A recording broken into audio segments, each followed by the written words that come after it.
What's up guys, it's Bucky. Welcome to 12th Java tutorial, and in this tutorial I'm going to be teaching you guys about something called a switch statement. Now what a switch statement does is test one variable, and depending on the value of that variable, pretty much it gives you multiple choices. So before we learn the switch statement, let me show you what we had to do with our knowledge so far. Let's make like a program that tells you what kids do at a certain age. So say we have a program that has a variable called age, and the kid's age is 3 right now. What we would have to do right now is make an if statement for each age and put if age is equal to 1, and then we would have to put something like system, then we would put out and stuff like that, and it would just get a pain in the butt. And then we would have, after 1, we would put if age is equal to 2 and then do your stuff down here. And as you can see, we don't want to type all that stuff for each number, so I wish there was an easier way just to test age for a bunch of different things. Well, actually, you don't have to write 10 different if statements if you want to test age 10 times. You can only write something called a switch statement once, and it will give you many different options. So instead of writing 10 different if statements to see what a kid does from ages 1 to 10, let me show you guys what to do. What you do is write the word switch, and what switch does is find the variable value in the parameters. So what variable do we want to test? We want to test age. So after this, you just go ahead and write curly braces and give yourself a nice little switch body. Now instead of writing a bunch of if statements, all you would have to do is write, they're called cases. Now what case means is if the value of age is equal to 1, what do we want to do? And after case 1, go ahead and put a regular colon.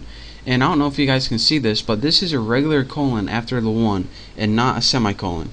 So in the case of 1, let's go ahead and system out print line. So what can they do at 1? You can crawl. And then after this, you want to add something called break. Now what break does is it means, alright, if this is true and age equals 1, then we have no reason to go to the rest of the program, so you can just exit. And I'll be talking about that more later, but for now, just make sure you have it. So you can just repeat this for as many options as you want. So in the case of 2, what do we want to happen? Let's just copy this. Copy, save yourself some time. You can talk.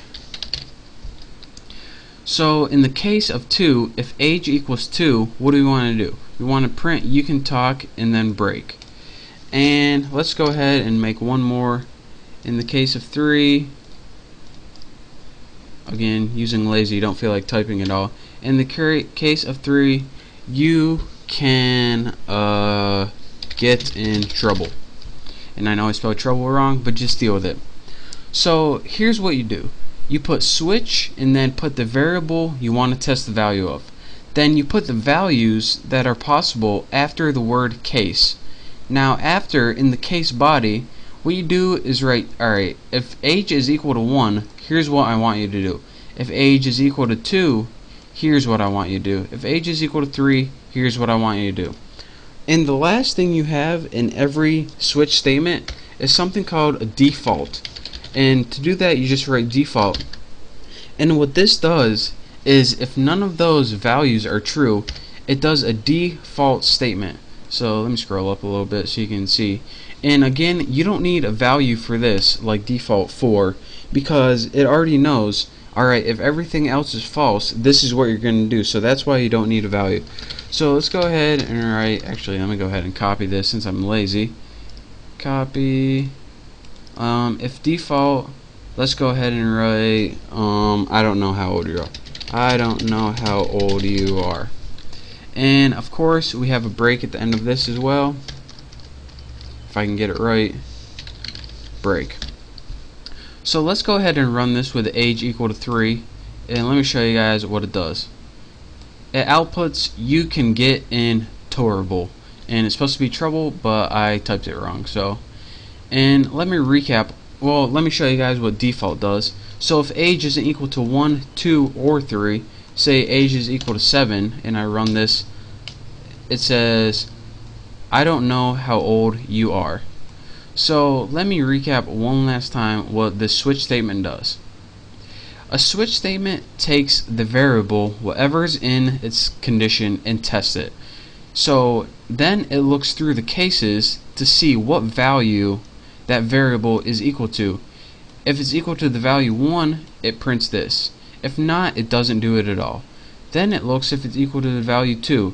If it is, it prints this. If not, then it skips this as well. Then it looks if it's equal to the variable 3. If it is, it prints this. If not, again, it skips all of these.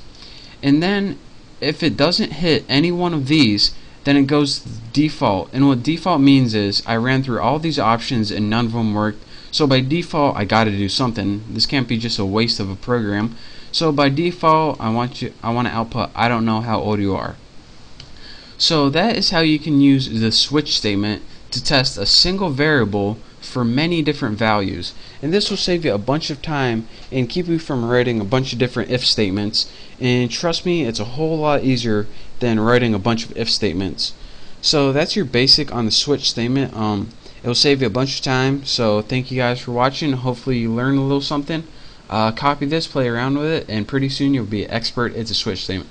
So again, thank you guys for watching. Don't forget to subscribe to my channel, and I'll see you next tutorial.